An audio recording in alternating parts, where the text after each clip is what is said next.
Diría que la hipótesis más acreditada es esta. Hubo una revolución tecnológica dictada por el advenimiento de lo digital.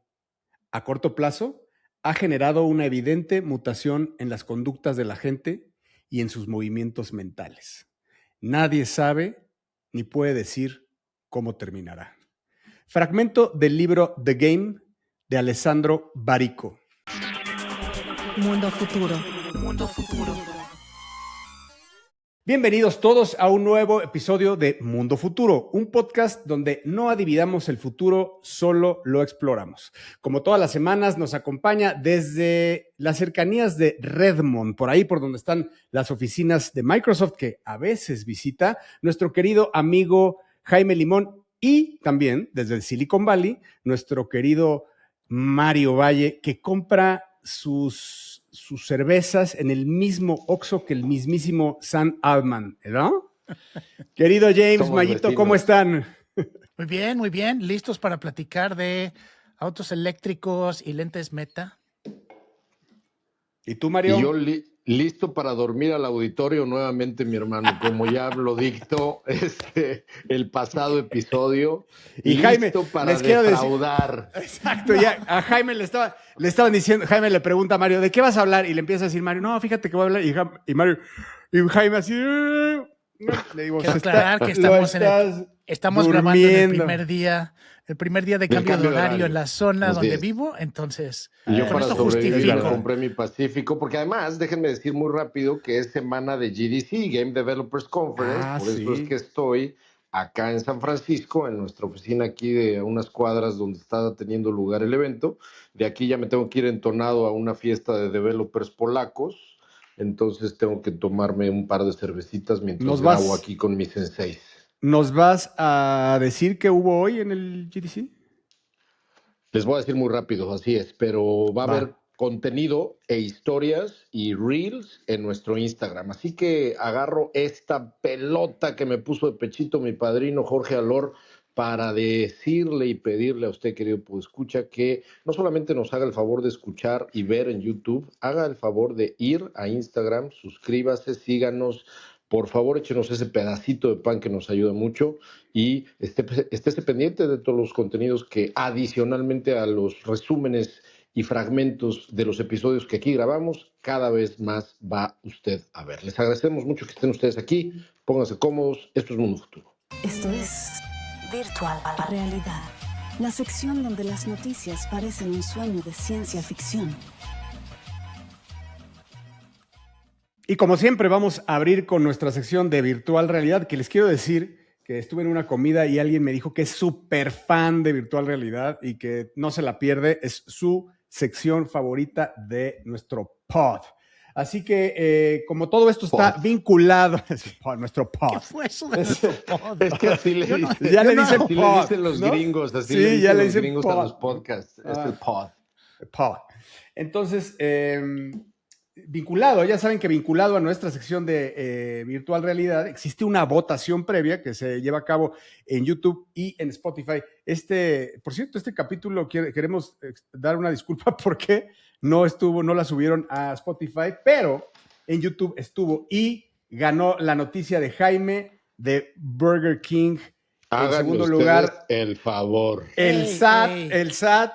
Y en tercer lugar, Jack Dorsey despide a 4,000 empleados. Mayito, a la gente no le interesa que hayan Porque despedido despedir 4,000. a 4,000 personas de una empresa de 10,000 es poca noticia, es poca señal y síntoma del futuro oscuro que se le avecina, señor y No, señora. no los conocemos, no los No. conocemos. Tú fuiste el mismo que matizaste esa noticia y dijiste que no Ay, que era además- tan fuerte como se Exactamente. Tú le escucha. bajaste. Exactamente. Tú le Eso iba a bajaste. decir, que la Tú verdad cavaste es que tu entiendo, propia tumba. Ujú. entiendo porque la verdad es que la noticia era un poco amarillista, o por lo menos nos la vendieron amarillista, y como mi misión aquí en Mundo Futuro es poner orden, me encargué de quitarle lo amarillo a esa noticia. Oye, Así que asumo pero como los con pi- los- estoicismo como los- mi pérdida.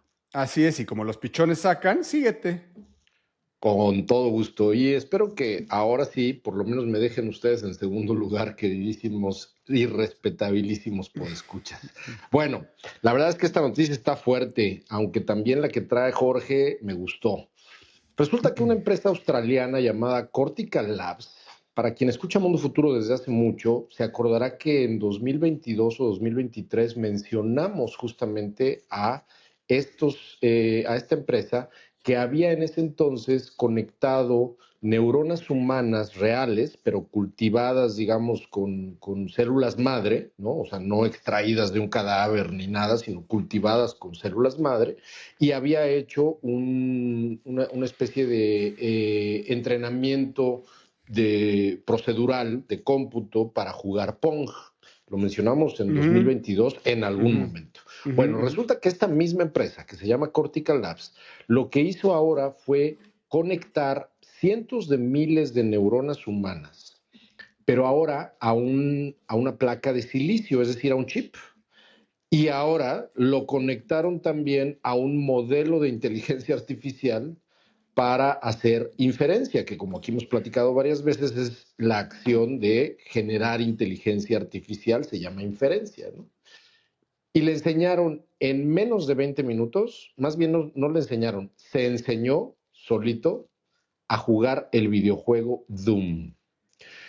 Para que tengamos dimensión de lo que está sucediendo, tengo dos vías de explicar muy rápido esta noticia. Una es muy importante considerar que esto no es un cerebro en una caja, ¿no? Es simplemente cientos de miles de neuronas cultivadas sobre un chip de silicio que reciben estímulos eléctricos y envían señales, digamos, de una manera muy estructurada, sistematizada, que se traduce en esta inferencia con la inteligencia artificial, ¿no? Esto es un sistema llamado biohíbrido, que es un procesamiento que ocurre tanto en software tradicional como en el tejido biológico que está vivo, hay que decir. Este es un tejido biológico vivo, que ahí es donde empieza un poco el escándalo, ¿no? El experimento que estoy hablando, el de Pong, pues no fue era 2022, todavía no hablábamos de inteligencia artificial, había sido simplemente un ejercicio de computación en las neuronas. Pero ahora el salto es que se hizo en un entorno muchísimo más complejo, es decir, se le dio las neuronas a un modelo de inteligencia artificial y este modelo de inteligencia artificial es el que empezó a tomar decisiones, orientación espacial, estímulos visuales, decisiones de navegación para empezar a jugar el videojuego Doom, ¿no?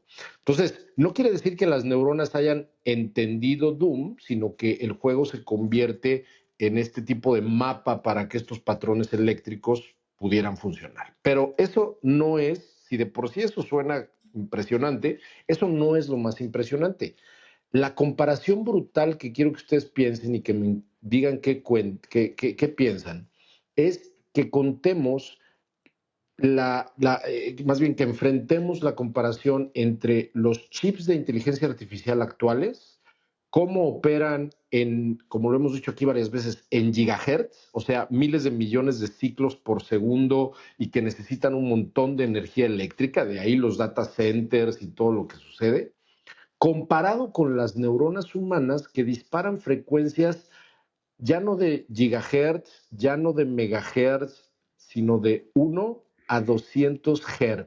Es decir, millones de veces más lento que un procesador, pero millones de veces más poderoso y millones de veces más ahorrador de energía. Entonces, se volvió loco Internet, porque literalmente de lo que estamos hablando, querido, pues escucha, es que científicamente es posible lo que sucedió en The Matrix, que es que el cerebro humano sea esa capacidad de cómputo para que reemplace data centers o las neuronas humanas, reemplacen data centers para poder en unos años, quizá, por lo menos cruzar con hardware, codificación y sistematización y decodificación de inteligencia artificial con sistemas híbridos biológicos. Entonces se abre un debate moral y ético e impresionante, ¿no? Porque estamos hablando de que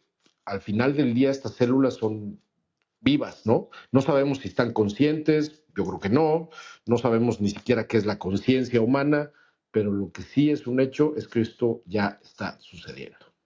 Interesante. Yo creo que al final, como nos lo mostraron, como nos lo ha mostrado siempre la ciencia ficción, el material biológico va a resultar ser la mejor opción para la tecnología, y eso crea un mundo bien diferente al que conocemos, ¿no? El pensar en un hardware hecho con material biológico y sistemas con material biológico, como tú dices, Mario, abre una puerta que creo que no hemos comentado y que creo que no sé si la gente está preparada para algo así. Bueno, pues yo pierdo por default. Ya, Mario, está fuerte tu noticia, pero voy a pelear. Yo les voy a hablar de computación cuántica y de una noticia que es de esta semana. Y bueno, antes les quiero decir un poco para qué nos podría servir hoy la computación cuántica en un futuro mediano plazo, entre 5 a 10 años. En la búsqueda de nuevas composiciones de moléculas para medicamentos, puede haber energía y materiales avanzados, nuevos sistemas complejos. Por ejemplo, imagínense que una computadora cuántica puede controlar perfectamente el flujo de una ciudad, también la criptografía y la seguridad. Y sabemos y hemos hablado aquí mucho de que China lleva la delantera de esto, y por mucho, ¿no? O sea, aquí a Estados Unidos se la llevan por mucho. Y yo lo que les quiero decir es que mientras en Estados Unidos hoy la discusión es si el ejército va a usar o no OpenAI, o se va a doblar las manitas ante la constitución de Darío Amodei, y que si le va a dar ya saben que esa es la conversación en Estados Unidos. Inclusive, no sé si ustedes han escuchado, pero que podría darse ahí algo se está hablando que podría haber una expropiación, nacionalización de una de estas dos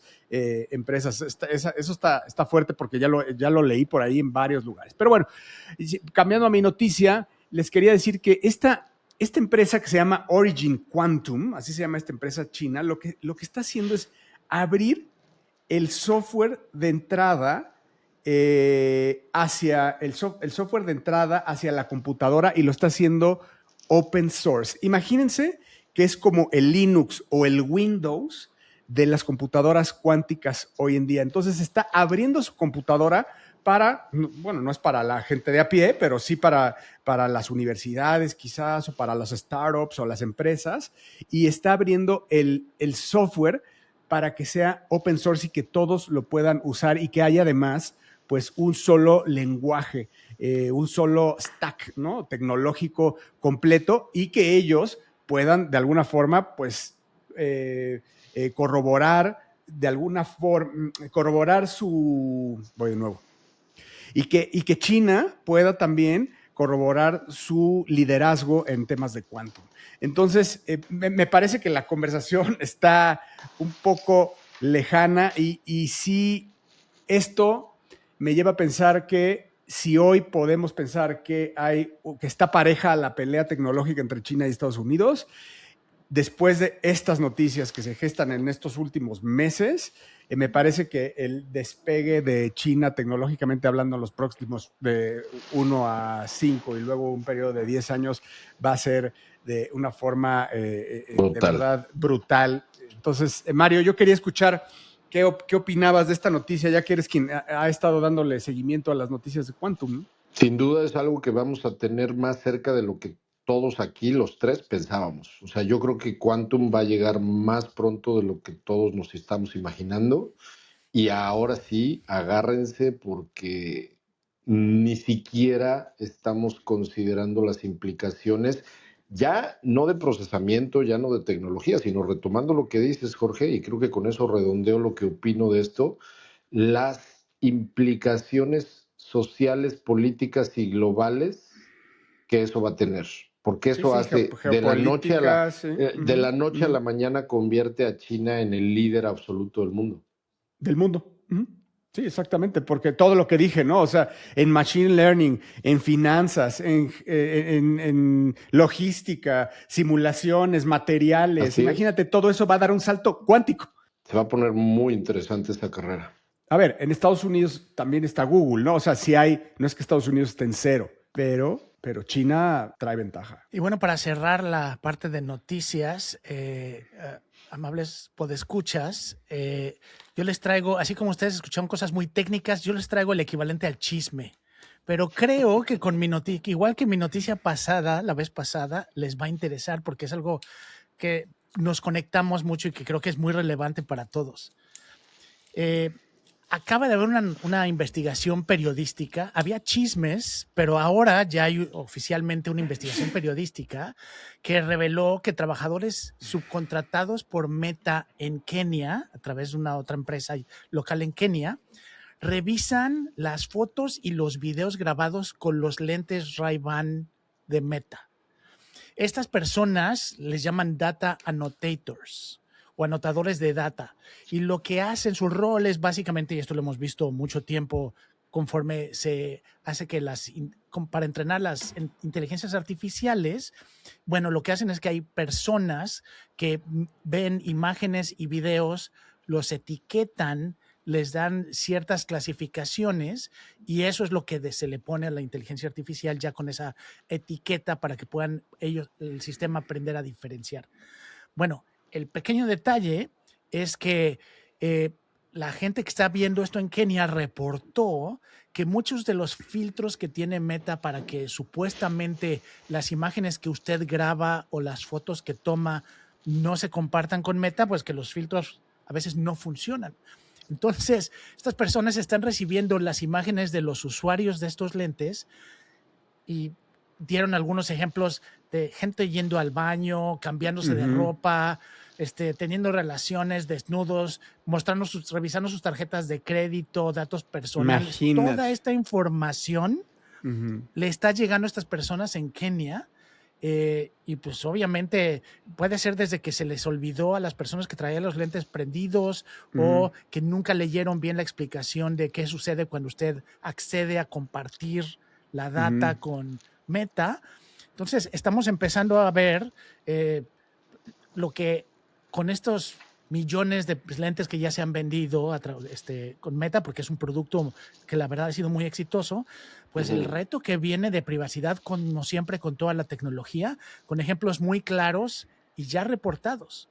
Entonces, es una noticia que nos debe de servir como recordatorio que si usted está usando esas tecnologías, siempre tiene que asumir que cualquier cosa que usted digitaliza puede caer en manos de otras personas, y este es un ejemplo muy claro. James, ahí nada más para ser muy claro, son los videos que grabaste, no es que tienen acceso a la cámara de los lentes mientras los estás usando, aunque no estés grabando, ¿verdad? Es correcto, si transmites, grabas video o tomas foto y tú en el sistema no se te ocurrió ponerle que no lo compartiera con Meta, eso le está llegando a Meta. Entonces, es correcto. No es que lo estén viendo en tiempo real. No lo están viendo en tiempo real, exactamente. Pero de todas maneras, el problema de privacidad es bastante delicado, ¿no? Muy, muy al estilo de Meta, pero... 7 millones de lentes se han vendido. Ya es una base, ¿eh? 7 millones de lentes.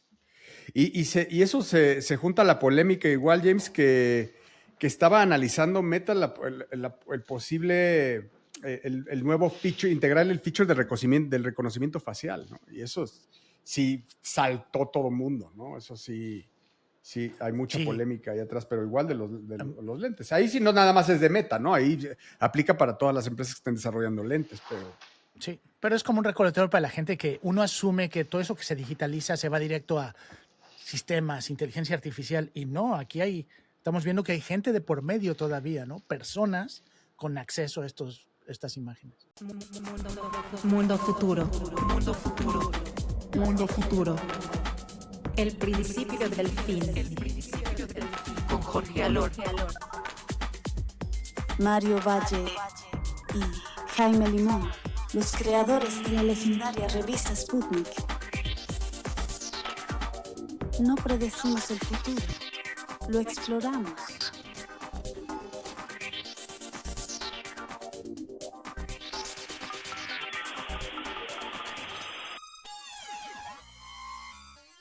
Bueno, yo quiero hablar en este episodio de algo que me voló la cabeza y que bueno, ya ahora como que todo nos vuela la cabeza todos los episodios, pero esta vez sí está loquísimo, ¿no?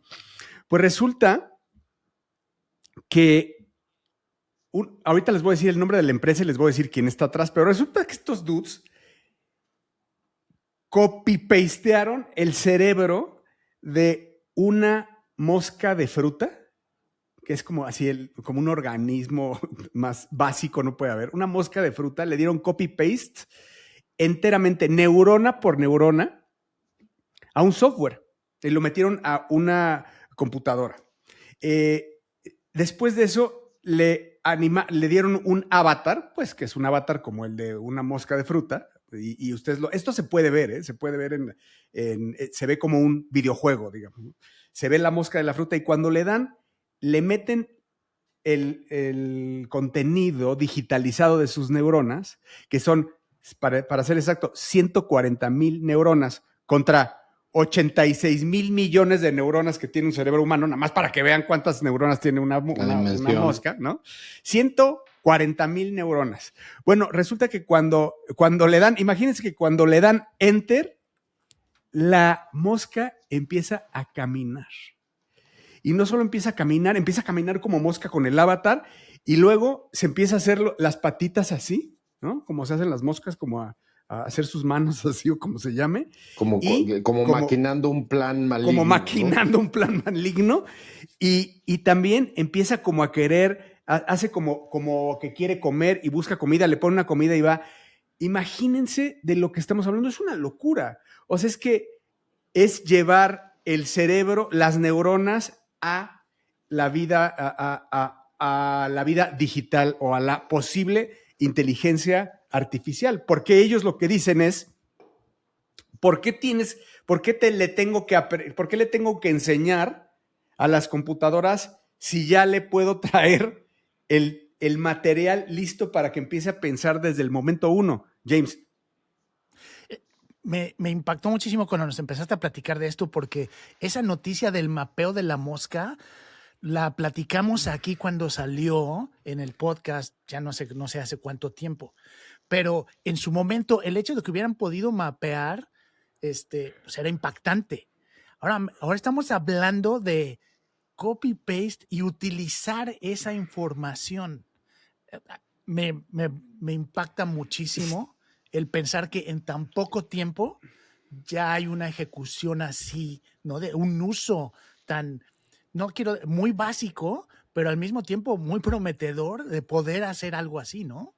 Y te voy a decir que la empresa, ahora sí te voy a hablar de la empresa para escuchar a Mario terminando esto, la empresa se llama Eon Systems y tiene una apuesta súper ambiciosa de mapear el cerebro humano con suficiente detalle para emularlo digitalmente, como en el caso de la mosca. Y detrás de esto está nada más ni nada menos que como advisors y jalando lana, George Church, que es el que quiere todavía o ya está reviviendo al mamut y al pájaro dodo y que estuvo con CRISPR en la carrera con CRISPR, con Jennifer Doudna y todo eso. O sea, es un mega, ultra crack. Vaya, esto no es la típica noticia de en la Universidad de Arizona están... No. Este güey lleva mucho tiempo en esto, ¿no? Y tiene serias intenciones de aplicarlo a la vida real o al mundo real. A mí me tiene impresionado también la noticia y creo que me confundí porque cuando di mi noticia dije que tú traías una noticia muy buena, no era la de Quantum, aunque la de Quantum está interesante, pero más bien me refería a este tema que creo que es verdaderamente una de las cosas más impresionantes que salieron en la semana, porque no sabemos qué nos va a deparar la siguiente semana. Sí. Es lo más o de lo más impresionante que salió esta semana en noticias que tienen que ver con inteligencia artificial. A ver, recordemos, queridísimo y respetable, que aquí hemos platicado muchas veces que la inteligencia artificial, que llamamos aquí con este término técnico de modelos de lenguaje largo o LLMs, son este tipo de paquetes de software que en realidad son parámetros, miles de millones de parámetros, que son redes neuronales pero no porque estén hechas de neuronas, sino porque emulan el funcionamiento neuronal. Es decir, un modelo de lenguaje largo es hasta cierta medida una emulación de cómo es que las neuronas humanas funcionan y se networkean entre sí, ¿no? Se disparan entre sí. Y todos estos parámetros y miles, millones de parámetros que tiene un lenguaje, un modelo de lenguaje, pues obviamente son esta emulación. Pero de lo que estamos hablando aquí, como estaba diciendo también Jaime, es a qué grado, número uno, hicieron un mapeo completo del cerebro de una mosca, lo pusieron dentro de un avatar virtual y ese cerebro, entre comillas, de mosca, entendió dónde están las patitas, cuál es ¿Dónde la estaba la función, comida? la intención óntica, ¿no? De ser una entidad mosquil. Así es. Eso es lo que está lo que dicen es impresionante, ¿no? caminó, sabía cómo con caminar. Ajá, con eso. Exactamente. Porque lo que dicen es que para llegar al cerebro humano es un tema de escalabilidad. O sea, sí nos faltan Así es. un chorro de millones de neuronas, pero es un tema de escalarlo. Es un tema de escalarlo. Entonces estaríamos a un copy-paste de humano de un AGI sin tener que educarlo, sino que es nacido que nace en un segundo un humano dentro de un avatar. Pero imagínense, se está bien. Pero espérame, Mario, te voy a decir la palabra mágica que no hemos hablado, que lo que dice Church, que puede tener conciencia. Es que es la tercera vez en la semana que escucho la palabra conciencia. Ya lo dijo Darío Amodei, le preguntaron y fue polémico. Y dijo, sí. yo no sé si hoy Claude tiene conciencia. Claude tiene conciencia. Lo que es un hecho es que la ciencia está demostrado científicamente que no hemos descubierto como civilización humana qué es la conciencia. Es el gran misterio, ¿no? Pero fuera de esa discusión, que puede ser incluso hasta mística si nos ponemos aquí con otras 3 cervezas, pero más allá de esa discusión, no te vayas tan lejos, Jorge, de poner a un agente con 80 y tantas mil millones de neuronas. Estamos hablando de que esta tecnología escalada como debería de estar escalada a nivel humano, estamos hablando de mentes subidas a la nube. Es real el futuro que hemos hablado aquí, no una, sino varias veces, sino que mi cerebro, con todo lo que tiene dentro a nivel, todo va a estar arriba, ¿no? Y en un avatar virtual inmortal. A mí me hace pensar 2 cosas. Una es... la primera, conectada con lo que acabas de decir, es solo pienso en Westworld. Si no han visto esa serie, ya sé que la mencionamos mucho aquí. O el Black Mirror de los chiquitos. Lo que pasa es que Westworld, lo que hacen, Westworld justo lo que hacen es mapear el cerebro de las personas, lo suben a la red y luego lo pueden bajar a robots, ¿no? O sea, estamos combinando todas las cosas de lo que han platicado hoy de alguna manera, ¿no? La parte de utilizar materiales biológicos, pero al mismo tiempo también poder utilizar digitalización. Entonces, uno me hace pensar eso. La otra es todas estas posibilidades intermedias, ¿no? Obviamente el poder digitalizar el cerebro de una mosca es mucho más sencillo que el digitalizar a lo mejor el de un pez, el de un ave, pero imagínense todas estas cosas que durante siglos hemos tratado de entender de cómo es exactamente que un pez sabe de dónde nació y hacia dónde migrar, ¿no? Exactamente. Cómo es que las aves se guían, ¿no? ¿Qué es lo que utiliza su cerebro? ¿Cómo funcionan para poder saber dónde es el norte sin haber regresar a lugares donde por generaciones han estado, ¿no? Sin haber conocido el lugar ellos mismos? Todo eso de pronto se podría abrir si puedes tú digitalizar esos cerebros y empezar a estudiar cómo funcionan. Entonces van más allá de las posibilidades de lo que uno hace como humano, ¿no? Sino de pronto entender cómo utilizan todos estos otros seres temas de gravedad y de dónde se encuentran los polos y muchísimas cosas que hoy nosotros como humanos no usamos. La pregunta es si estaremos vivos para nosotros conocer y descubrir qué es la conciencia. Imagínense que además entiendo que es algo que ni remotamente nos podemos imaginar que es hoy. Entonces, ¿será que todo esto está caminado, dictado por alguien para que nosotros podamos ir a descubrir qué es lo que está, quién nos habla, cómo nos habla, en qué momento nos habla? A lo mejor nosotros no lo vamos a descubrir, pero estamos creando a quien sí lo va a descubrir. Mundo futuro. Mundo futuro. Bueno, pues este episodio quería platicar, más que traerles un tema muy conciso, quería platicar con ustedes de algo que me impactó. Estaba revisando algunos de los temas de los que hemos tocado durante tanto tiempo en el podcast, ¿no? Algunos hemos, de nuevo, no tratando de predecir, pero algunos han estado muy lejanos a lo que esperábamos que iba a suceder hoy, otros han cambiado. Y algo que me llamó mucho la atención fue que yo en algún momento dije que con todos los cambios y el avance de tecnología hacia autos eléctricos en Estados Unidos, qué inocente era yo, con el crecimiento de los autos eléctricos en Estados Unidos, lo que podía llegar a pasar es que Estados Unidos iba a cambiar toda su flotilla a autos eléctricos y que entonces todos los autos de combustible viejitos y eso que ya nadie quería aquí iban a invadir México y Latinoamérica y se iba a convertir como en ese lugar chatarra de combustible, ¿no? Bueno, bienvenido, Jaime, al 2026, donde hoy las políticas de Estados Unidos son totalmente al contrario, donde se está viendo que la adopción de autos eléctricos al contrario, no ha avanzado como se esperaba. Exacto, se ha estancado.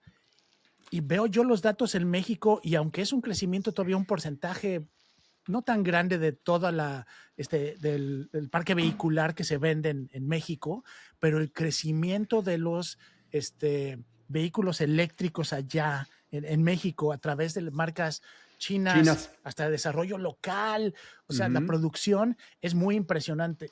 Entonces, creo que vale la pena platicar de ese escenario ahora al revés, ¿no? Donde hay un mundo donde de pronto México se puede electrificar o por lo menos pasar a tener más vehículos eléctricos, sobre todo pensando no solo en autos personales, sino transporte público o transporte de carga, podría rebasar a Estados Unidos en porcentaje y en crecimiento. Es algo que yo no hubiera pensado y que creo que abre un escenario bien interesante de oportunidades de negocio y de cosas que podrían suceder en México sin tener que estar conectado a lo que pasa en Estados Unidos. De hecho, James, México es el importador número 1 del mundo de autos chinos, imagínate.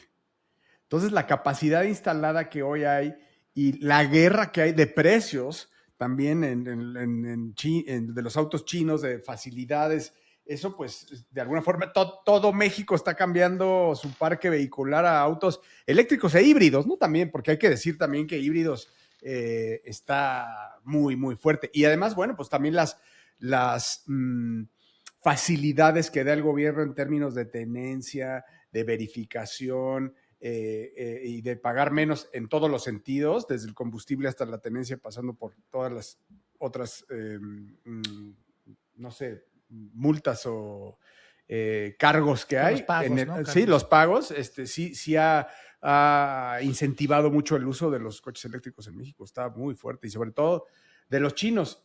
Y sí, pues no estamos siguiendo en ese sentido nada la tendencia de Estados Unidos. Me acuerdo que hace 2 semanas vinieron unos americanos aquí que se impresionaron con la cantidad de marcas chinas y de coches. Sí. Bonitos, ¿no? Porque decían, además, ¿qué es eso? Está increíble, sí. Está increíble. Oye, eso no está en Estados Unidos. No puedo creer. Esto es un muestrario de autos orientales, porque también hay coreanos, ¿no? Y japoneses.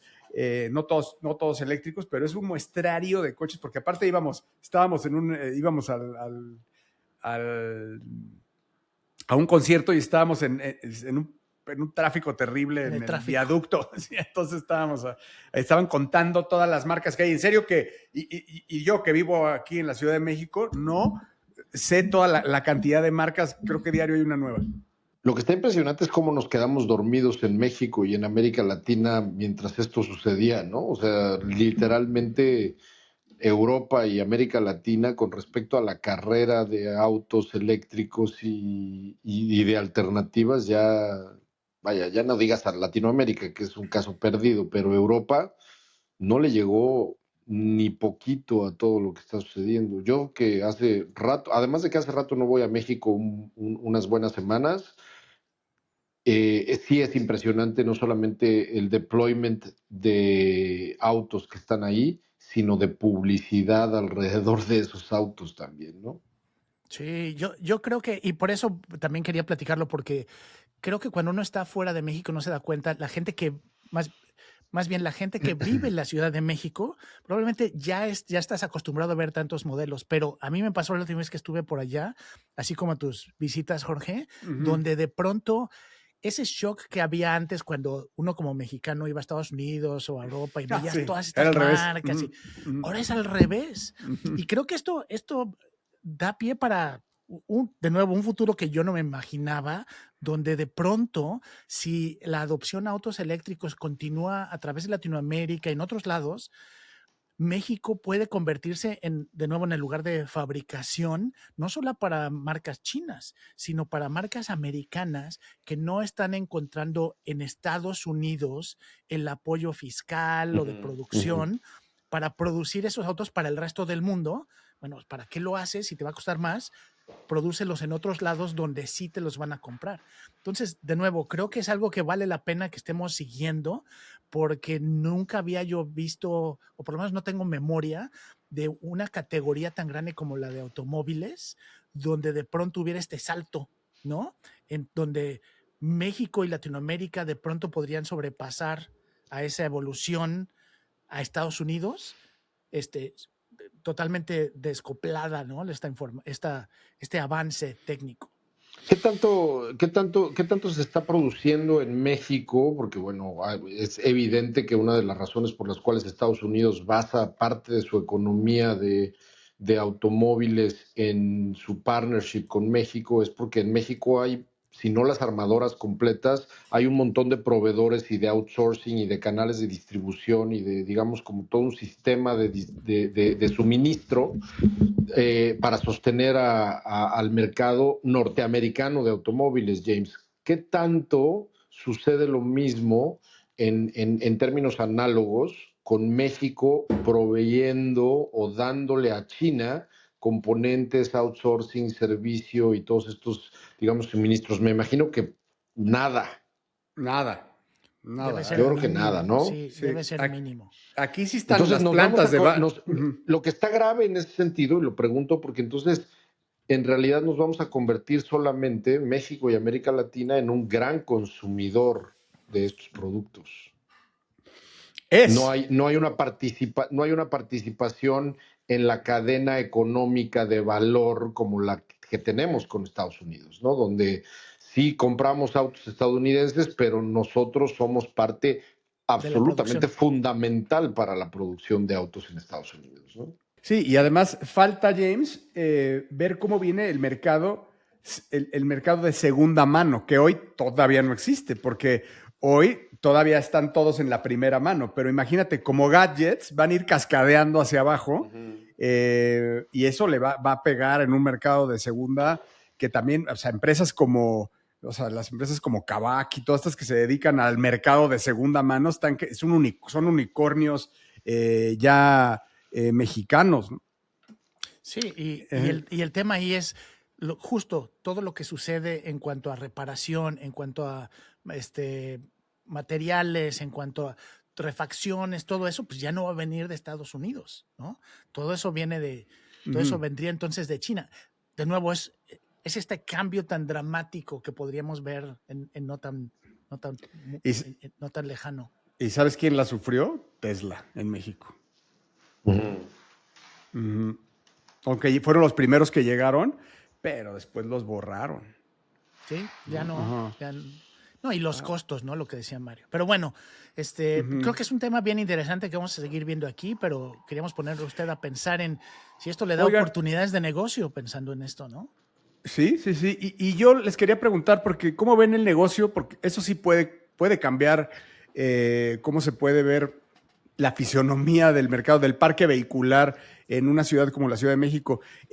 Sobre todo en tema de robotaxis que están en Estados Unidos. Ya sé que en esta semana, hace 2 semanas, empezaron los robotaxis de Tesla en Austin, ya a hacer los primeros viajes. La próxima semana estaremos por allá para traerles el especial de South by Southwest y espero subirme alguno, pero creo que no les ha ido muy bien, ¿no? Todavía No, pero les está faltando. lo acaban de lanzar, ¿no? Lo acaban de lanzar, Literalmente lo sí, sí, acaban de sí, sí. lanzar, acaban de terminar. Un amigo $4 muy por querido, ride, ¿no? un amigo muy querido, bueno, dos, Ana y Marenco, a quien les mando un saludo, trabajan en Austin en ese proyecto específicamente Ujú. y fue una de las prioridades, anduvieron en chinga loca los últimos, yo creo que 6 meses, porque fue una de las prioridades tremendas de Tesla en estos últimos periodos. Yo sí creo que le va a poner un sustito poco a poco a Waymo y A a Waymo. otras. Sí, pues Sí, imagínate, tienen fix fee de $4 donde vayas, cualquier parte de Austin. Creo que fíjate. ahorita tienen pocos coches, no sé si tienen 15 o algo así, pero son pocos.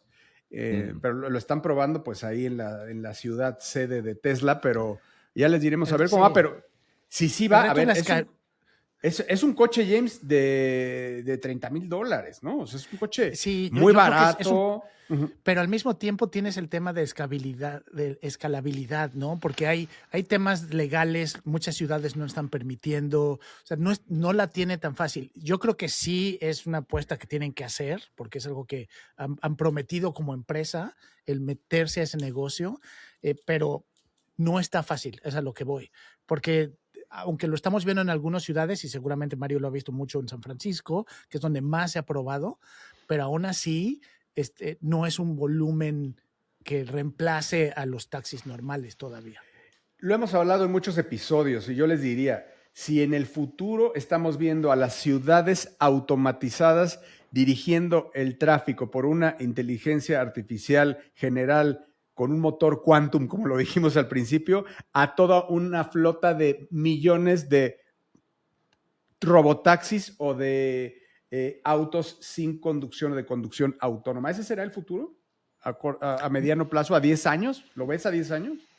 Quién sabe, es que los retos siguen siendo los mismos, ¿no? Que hay la cantidad de factores que hay el manejar en una ciudad. No es lo mismo una carretera, ¿no? Que a lo mejor pues es un camión de transporte que lleva una ruta específica, pero no tienes tantos factores no fáciles de calcular como en una ciudad. Se cruza un niño, se te mete otro coche, entonces es un reto fuerte. Por eso muchas empresas han empezado a enfocarse más en el transporte de comercio, en carreteras, que en la ciudad, porque yo creo que estamos lejos todavía de eso. Y sumando a lo que dices, en el último estudio que publicó Anthropic esta semana, que estuvo por todos lados, que habla de cuáles son las industrias que tienen mayor posibilidad de disrupción, una que me llamó la atención, que no estaba en la lista, es transporte y logística, ¿eh? O sea, no se ve Sí. que con la inteligencia artificial vaya a tener una disrupción pronta. Por cierto, les recomiendo que busquen ese estudio para ver si ustedes están donde va a caer el meteorito. Pero bueno, dice, comida no, o sea, me llamó la atención, ¿no? Comida no, Servicios. servicios, tierra, todo lo que tiene que ver con tierra, te digo, logística, ¿qué más vi que estaba todo safe? Agricultura, obviamente, todo eso está libre. Todo lo que se hace en una oficina es lo que está en riesgo. Mundo futuro. Mundo futuro. Y de esto que acabas de decir, mi querido Jaime, me voy a agarrar yo para dormir a mis queridísimos podescuchas, pero no tanto, porque La creo que de lo que vamos a Cobra hablar, Valle. la cobra. La Cobra. Así es. No, esto último que acabas de decir, James, donde todo lo que se hace en una oficina es lo que está en peligro, es el punto de partida de lo que yo quiero platicar el día de hoy con ustedes. Aquí hemos platicado muchísimas veces que no siempre de lo que hablamos en términos de futuro tiene que ver directamente con tecnología. Indirectamente sí, ¿no? En algún momento, en este tipo de recovecos y de cruces entre el impacto tecnológico, hay esta consecuencia que a veces es grande, a veces pequeña, a veces mediana y muchísimas veces en la historia es masiva, y me estoy refiriendo a una consecuencia social y casi hasta antropomórfica o psicológica de lo que significa ser humano. Pero a ver, déjenme decirles a qué me estoy refiriendo. El día de hoy, y lo conecto con lo que sucedió el día de hoy, porque tiene todo que ver con esto que estabas diciendo, Jaime. Microsoft anunció que tiene una nueva generación de producto, que es un Copilot, que es muy parecido a las otras tecnologías que no son para nada nuevas y que hemos hablado aquí muchas veces, que sacó OpenAI en su momento y que ahora tiene muy bien lanzado Anthropic, que se llama Cloud Desktop, y que no es más que una tecnología de inteligencia artificial que automatiza tareas de tu propia computadora a nivel escritorio. Esto no es un OpenClaw, No, no es un agente, no. O sea, lejos, sí es un lejos. agente, pero en realidad estamos hablando de una inteligencia artificial que es capaz de utilizar tu computadora. Lo que es notable de lo que anunció el día de hoy Microsoft, muy notable, es que esta nueva herramienta es capaz de operar directamente Word, Excel, Outlook, PowerPoint, Teams y ejecutar procesos completitos con Office para coordinar tareas básicas o complejas dentro del sistema operativo de Windows usando lenguaje natural. O sea, literalmente estamos hablando de que hoy Microsoft anunció que tienes potencialmente un empleado que puede utilizar todas estas herramientas. Tú sabrás mejor que yo, James, pero hay casi Pero James no va a hablar. 700, yo sé que hay de 700 millones de personas en el mundo utilizando todos los días Office. Entonces, de ahí me agarro, porque el tema no es hablar de específicamente lo que anunció Microsoft, es que la diferencia con la automatización tradicional es bastante grande con respecto a esto que estamos viendo. Durante décadas existieron, por ejemplo, en Excel los famosos macros, ¿no? O los famosos scripts, que lo que sería, pues sería una especie como de programación específica de tareas repetitivas, pero que no pensaban, que no tenían una intención, ¿no? Y aquí estamos hablando de una herramienta que tú le puedes decir en un enunciado qué necesitas y que vaya y que use todo Office para entregarte lo que tú, todo Office y además Internet para poder entregarte todo lo que tú necesitas. ¿Por qué, Entonces, por qué cuando sí, por qué cuando te dije que podría ser como un OpenClaw, no como OpenClaw, porque claro que no es la arquitectura, pero sí el como tener un agente a tu servicio que te lleva y te hace todo lo que tú quieres dentro de este ambiente, dentro del ambiente de Office? bajo esa analogía, entonces Ujú. sí es, pero en Mm. realidad yo lo dejaría más bien en describirlo desde el punto de vista técnico como un agente, una entidad de inteligencia Ujú, ujú. artificial que es capaz de usar autónomamente todas las herramientas de Microsoft en este caso, ¿no?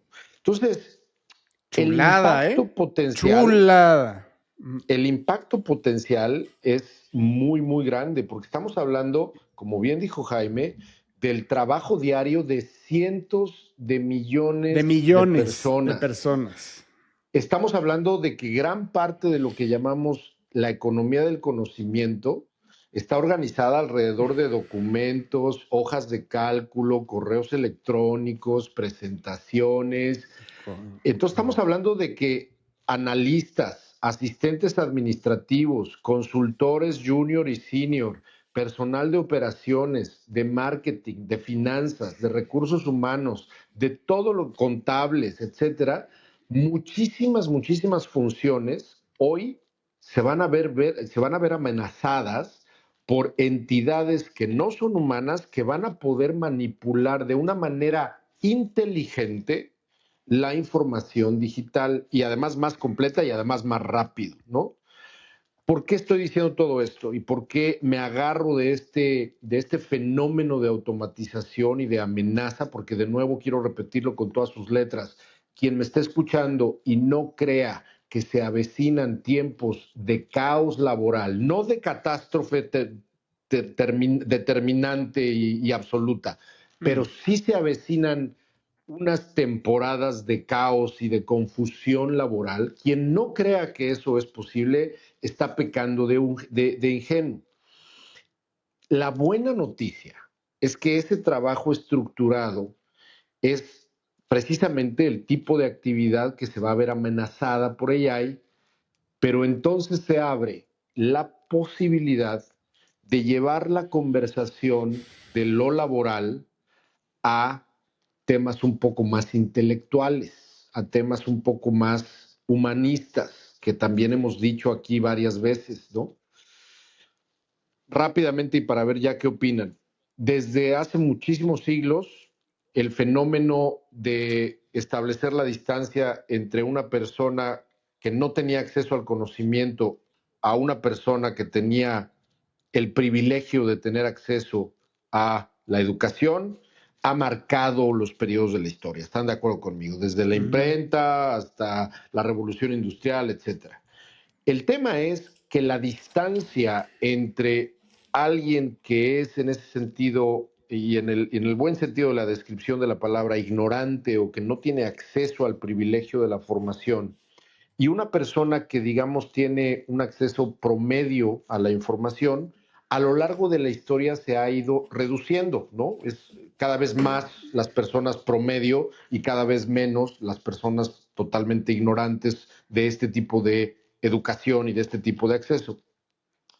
Lo que ha sucedido es que gracias a que esta automatización ha ido poco a poco con la inteligencia artificial apareciendo y se va a fortalecer cada vez más, algo positivo va a traer si nos ponemos buzos, porque entonces vamos a poder tener el tiempo para acceder contenidos que hasta el día de hoy eran opcionales, Jaime y Jorge.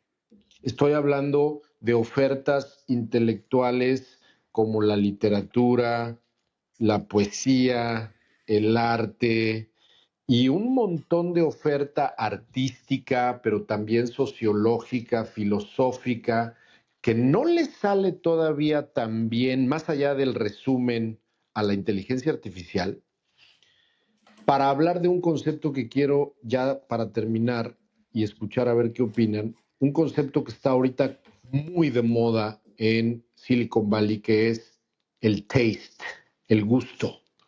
El taste, en el sentido, esta palabra en inglés que no se termina de definir con su traducción literal de gusto por, el taste es, en este contexto significa, sí, un buen gusto intelectual, pero yo lo relaciono más con la capacidad de reconocer lo valioso, lo significativo, lo intencional, lo relevante dentro de un océano de información, esa capacidad de seleccionar, de decirle que no a un montón de cosas y sí a unas cuantas, y a partir de ese gusto, de ese taste, dibujar nuestro carácter, ¿no? Literalmente.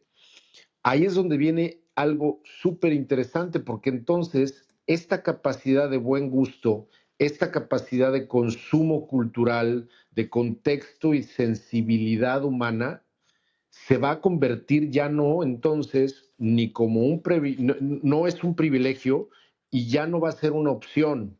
Esa intuición social es parte de nuestro futuro porque entonces vamos a vernos obligados, todos los millones de personas que van a estar sin trabajo porque el Office 360 solito va a chambear, van a poder estar expuestos de una manera constante y yo diría hasta revolucionaria a arte, literatura, música, diseño, arquitectura, pensamiento crítico, etcétera, de una manera que puede fortalecer su camino profesional, porque eso no lo está haciendo fácil la inteligencia artificial.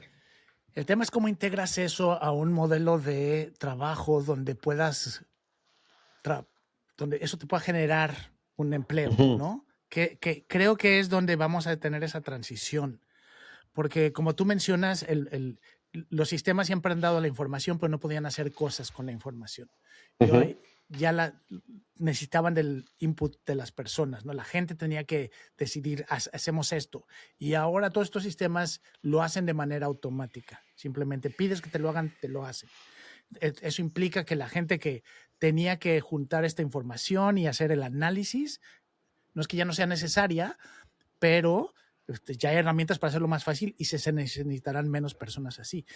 Yo estoy de acuerdo contigo y creo que esta parte de esa parte humana que no tienen las computadoras es muy valiosa. Y me hiciste pensar en este libro que creo que fue Jorge el que lo recomendó, el de Rick Rubin, el de Creative Acts.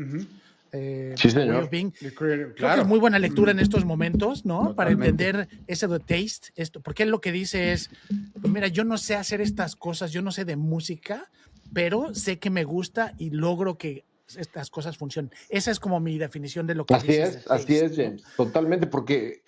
Pero, Termina.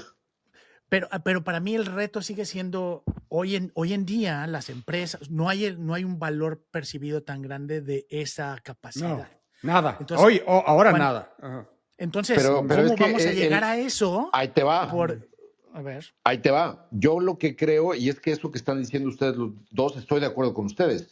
La conformación, la estructura laboral que hoy existe, no está dándole valor a todas esas capacidades. Pero cuando el shift que se avecina a mí, James, yo creo, es que cuando todos tienen acceso a herramientas de automatización poderosas de producción cognitiva, si me permites el concepto, la ventaja entonces competitiva se va a trasladar hacia quienes posean criterio estético, contexto cultural y claridad, digamos, de una manera un poco más humana, ¿no? ¿Qué porcentaje del trabajo? ¿Qué porcentaje del trabajo Mario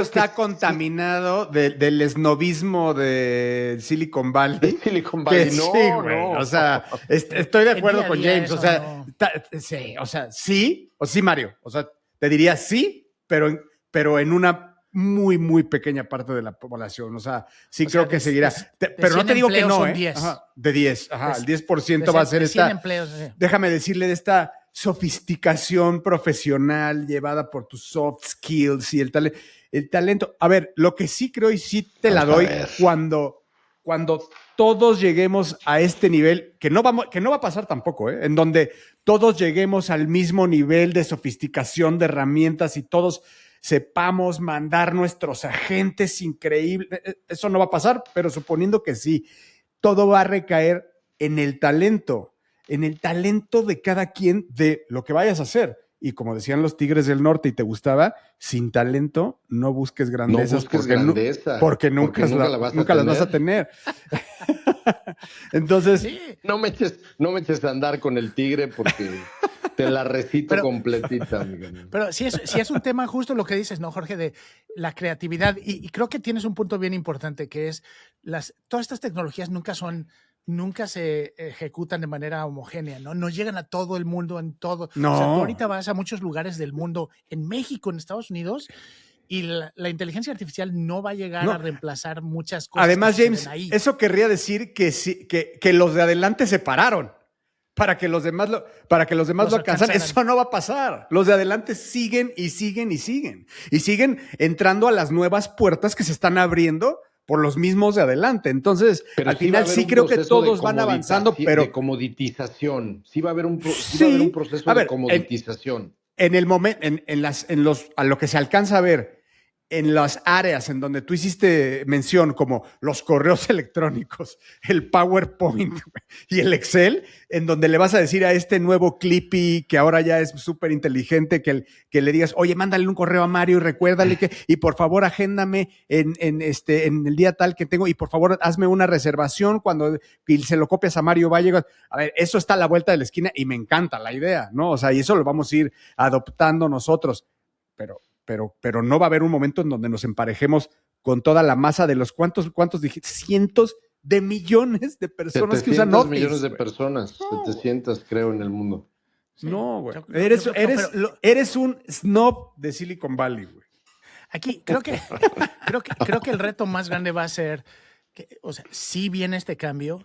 Sí, estas herramientas facilitan, yo las utilizo dentro de mi trabajo y les puedo decir que hay cosas que yo le pido que haga hoy el Copilot que le tenía que pedir a una persona dentro del equipo que lo hiciera, yo se lo pido directo a Copilot y hace lo mismo.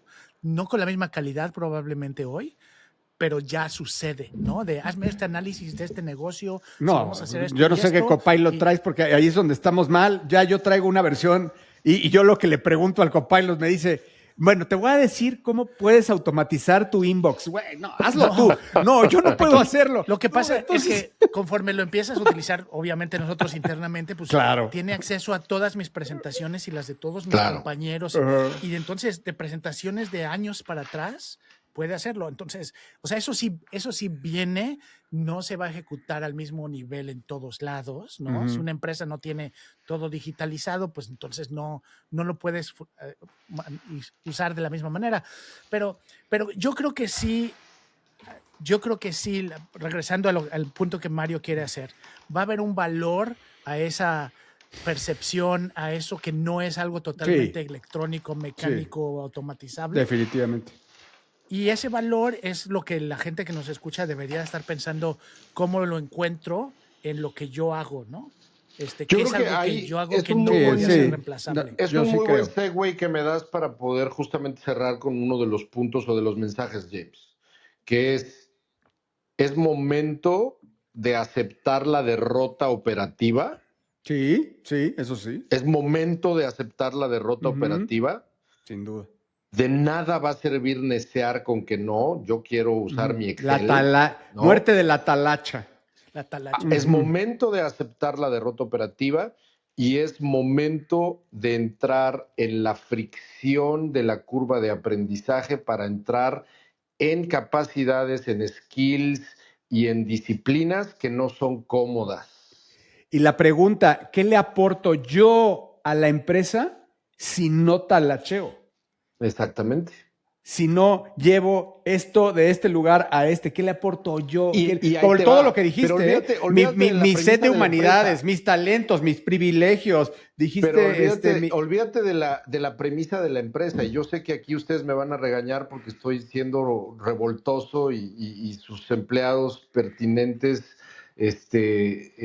seguramente en ese sentido no, ¿cómo te diré? Como que en ese sentido el mundo está a punto de enfrentar la realidad donde todos les renuncien a todos y todos puedan ver en una gran medida la oportunidad de emprender, porque no se trata es qué le aporto yo a la empresa, sino qué le aporto yo al mundo, porque puedo tener la manera de irme de esta empresa y yo crear algo por mi lado. Ese es el sueño, dama y caballero.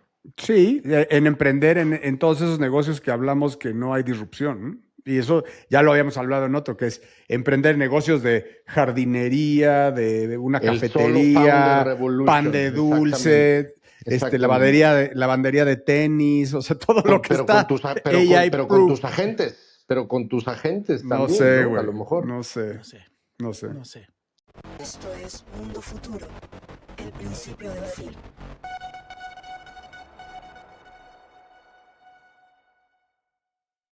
Bueno, y en la sección de recomendaciones me toca a mí arrancar con un documental de Vice que se llama en inglés Yo imprimí una pistola Glock para ver qué tan lejos ha llegado esto.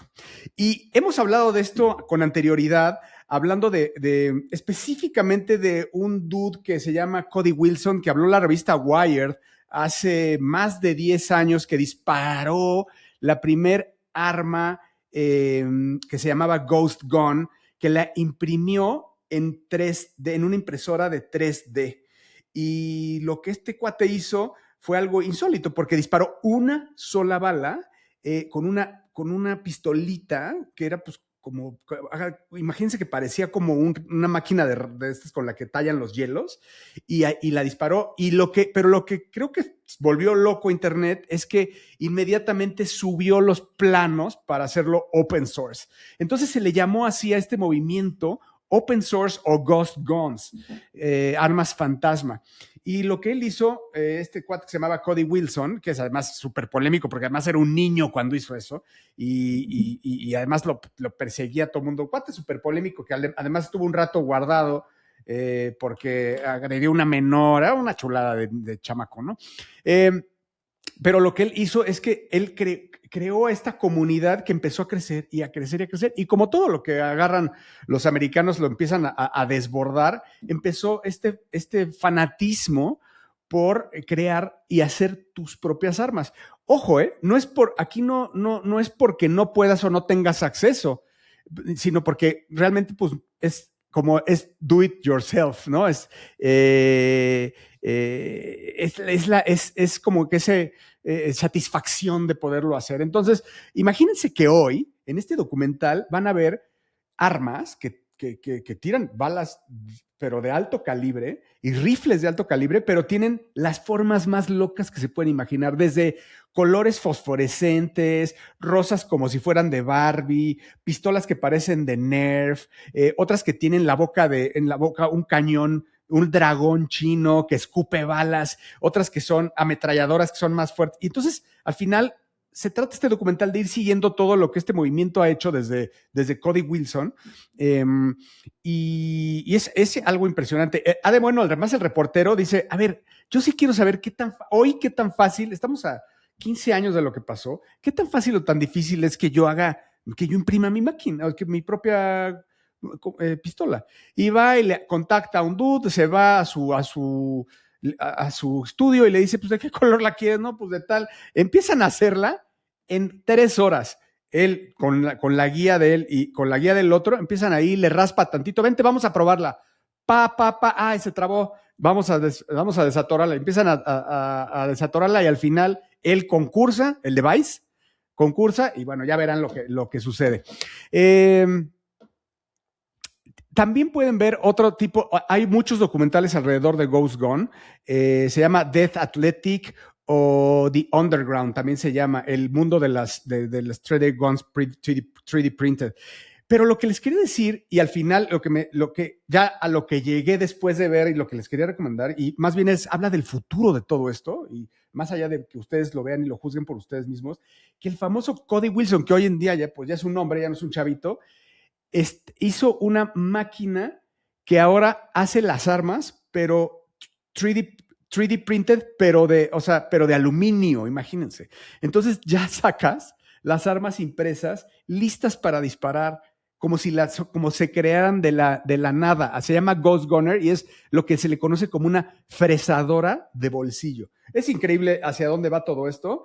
Sí, sigue, sin duda es algo que hay que seguirle la trazabilidad, porque obviamente en Estados Unidos esto pues tiene una implicación en donde ahí en los documentales entrevistan ahí a la gente que si esto tiene implicación legal o no, pues si es para defensa. Estados Unidos es otro mundo, pero sobre todo en otras partes del mundo pues puede cobrar mayor auge y pues no hay trazabilidad de las cosas. Ghost Gone, y vean la vida de Cody Wilson y su famosa Ghost Gunner. Y el documental que les digo es un documental que se llama ¿Cómo imprimí mi primera Glock en 3D de la revista Vice? Bueno, ya no es revista, de Vice.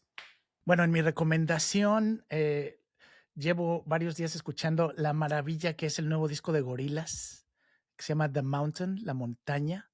Es el 9º disco ya que sacan estos señores. Está grabado, lo acaban de grabar desde el año pasado y lo grabaron en la India y en Londres, y como siempre traen muchísimos artistas colaborando, pero lo que es interesante es que se esperaron a sacarlo ahorita porque a la par uno de los 2 creadores originales, ¿no?, del grupo, Jamie Hewlett, decidió que quería hacer una animación a mano.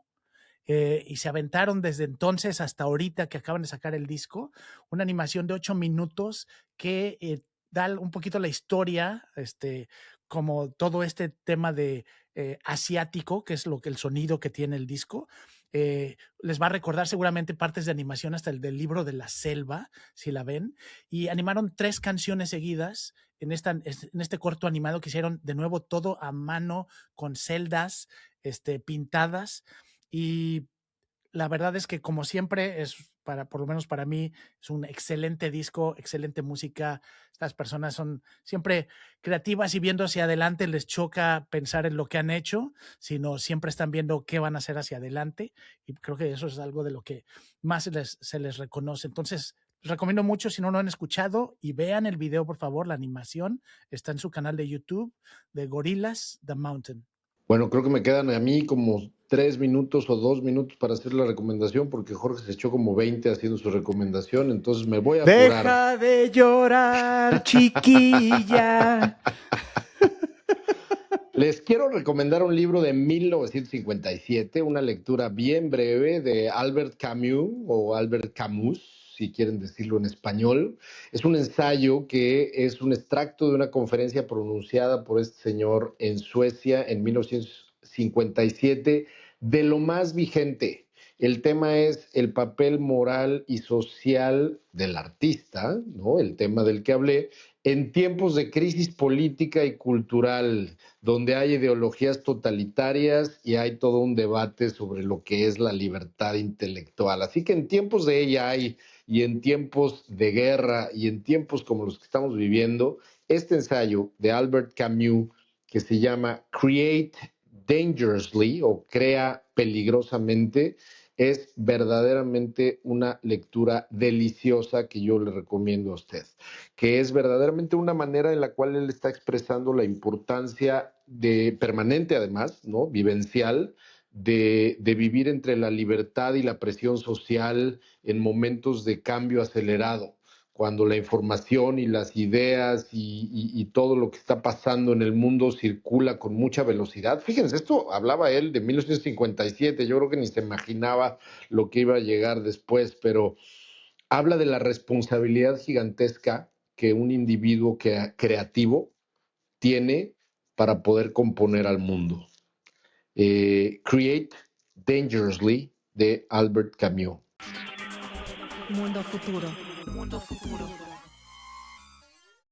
Bueno, y esas dos personas que sobrevivieron a este episodio, los queremos invitar a que escuchen el especial de South by Southwest 2026. Hoy lo estamos grabando en un lunes, este episodio lo van a escuchar jueves. Para el día de mañana, para los que lo escuchen en jueves, van a comenzar a escuchar cápsulas que vamos a grabar los tres con lo último, lo más relevante del evento South by Southwest 2026, que para los que no saben, es un evento que se hace año con año en Austin, donde van a hablar y a intercambiar ideas, sin duda, las mentes más brillantes de este planeta, los que escriben la historia. Así que no se vayan a perder este especial que lo trae para ustedes Telcel y Mundo Futuro. Así que muchas gracias por acompañarnos y les recordamos, como siempre, que como humanidad debemos de tener un propósito, un sentido y un objetivo en común para asegurar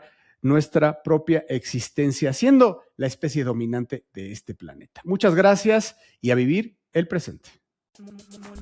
Mundo futuro. Mundo futuro. Mundo futuro. El principio del fin. Con Jorge Alor.